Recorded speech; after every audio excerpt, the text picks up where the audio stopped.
channel. Today we're gonna be talking about every single book that I'm recommending for Pride Month. Some of these, like the main characters are not like queer, but we have like a character that is very, oh no, they're calling me from school. I'm not gonna go too in depth. I'm just gonna give you like an overall summary of what the book is about. I don't want to get too spoilery. The first one is Mistakes Were Made. And this one, we follow a girl who is in college and she has a roommate, and she ends up developing a relationship with the roommate's mom. But they do hook up before she finds out that they're roommates. So it's not like she went out of her way to like sleep with her roommate's mom. It was just, sorry, I was on the phone with my son's school and I was like double checking that I hung up, because can you imagine them hearing me say that? Anyways, so yeah, so we have the forbidden love and behind the girl's back hooking up and all of that. It was really good. I think I rated it like 4 stars. Then we have Everyone in This Room Will Someday Be Dead. This is more of a literary fiction. It's more of a like thought-provoking type of book, and if you're religious, you're probably not gonna like this book because it does have a lot of like criticism towards the church, especially Catholicism. Every single time I say that on videos, I am like I don't know what to say. The Catholica Church. So basically, like, it's very like critical, and obviously I feel like if you're watching this video, you're probably okay with, you know, being queer, and you know that there's a lot of things to criticize about the church. So I don't even know why I made that disclaimer, but it's basically like more critical about religion and how hypocritical it is and how it affects the queer community. The main character is also like a lesbian, but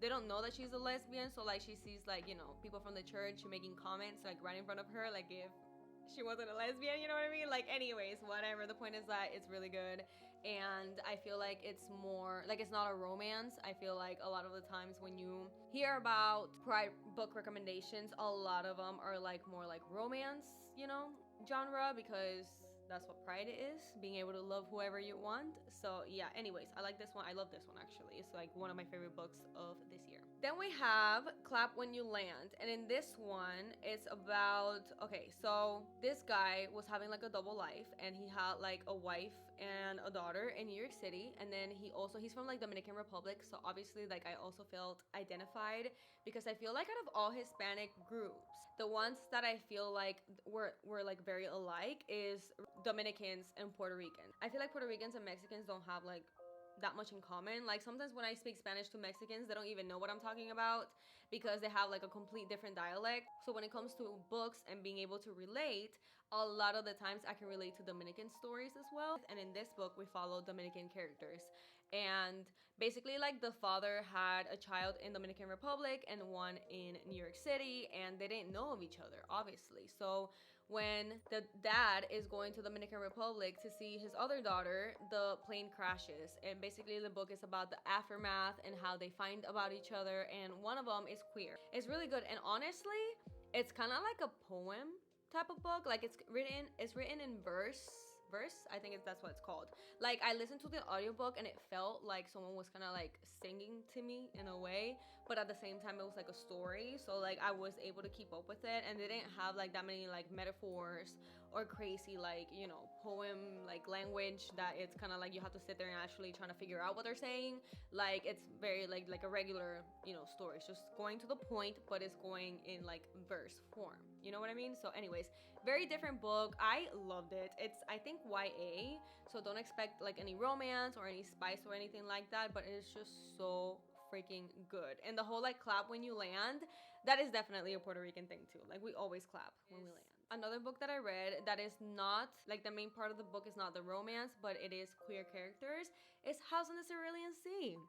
Amazing book. If you guys have not, I mean, I'm sure you guys have read it, but if you guys have not, this is basically a story about, like, if you're like into the Fosters, you will like this book, because it's like a guy that's working, like it's like a social worker, and he comes to like this house where there's, you know, foster children, and the foster parent is queer, the social worker is queer, it's like male, and it's very much like newfound family. I also feel like the social worker's like mentality completely changed, and he like was way more open-minded by the end of the book. It was just an amazing book. It was an amazing book. I highly recommend it. It's just I was gonna say underhyped, but honestly, I feel like maybe it might be overhyped because a lot of people rave about it, and it was good, but it was still like a 4 stars. You know what I mean? Okay, now we're gonna do series. We have the Last Hour series. I mentioned this in my other video. I don't know. I'm pre-filming all these videos for the summer because I'm gonna be going to Puerto Rico this summer.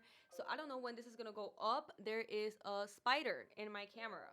Chandler on YouTube, she did a Goodreads review that said Cassandra Clare took the phrase "everyone's a little gay" and just ran with it, because that is exactly what she did. Like, everyone in this book is gay.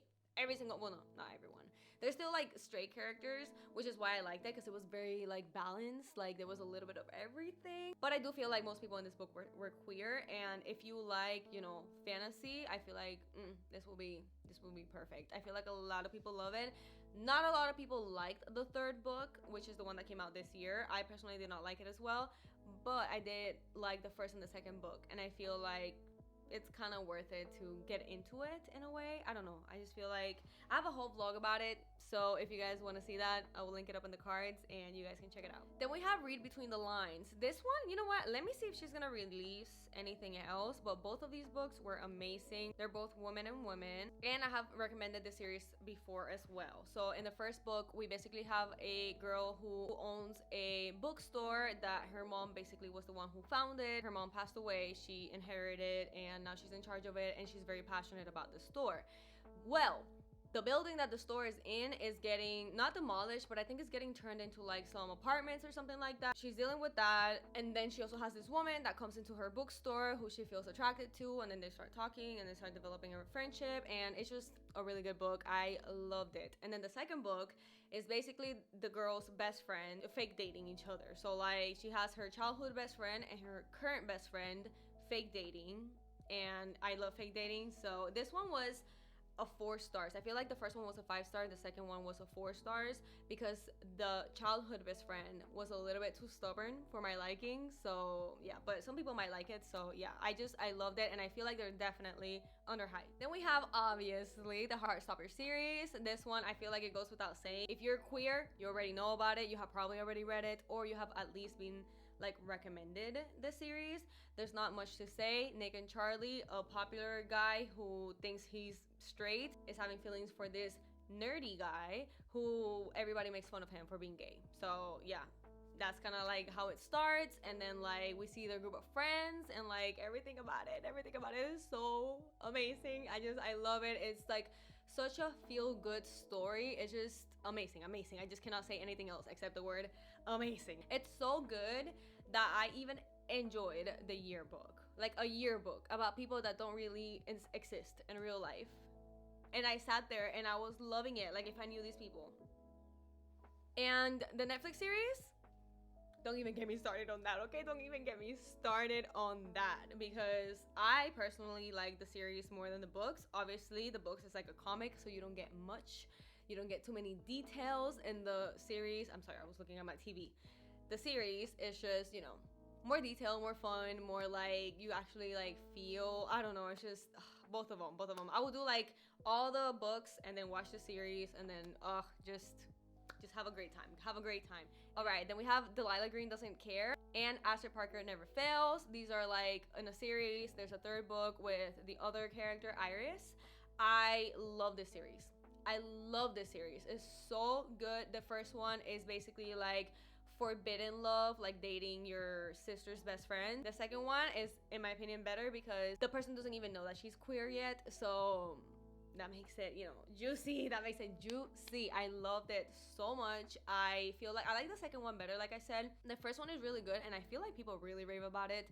The only reason why I don't think the second one is rave about enough is because it just came out, so I read it like right away, and I haven't read too many people talk about it. But hopefully this month everybody will catch up. So yeah, those are all the queer books I am recommending for the month of June. Hopefully I can read a lot. I'm gonna be in Puerto Rico the whole month, so I don't know how much reading I'm gonna be doing, but I always try to, like, you know, add some queer books to my TBR regardless of the month. I feel like most months I read like at least one queer book. If you made it this far, comment down below what queer books are you gonna be reading, and if you are queer, do the flag with hearts. So like this is gonna be basically mine, like this is an example, and then also add the books that you're gonna be reading so I can get some recommendations, because I have no idea what I'm gonna be reading. As per usual, if you like this video, make sure you hit that like button, subscribe if you haven't already, and I will see you in my next one.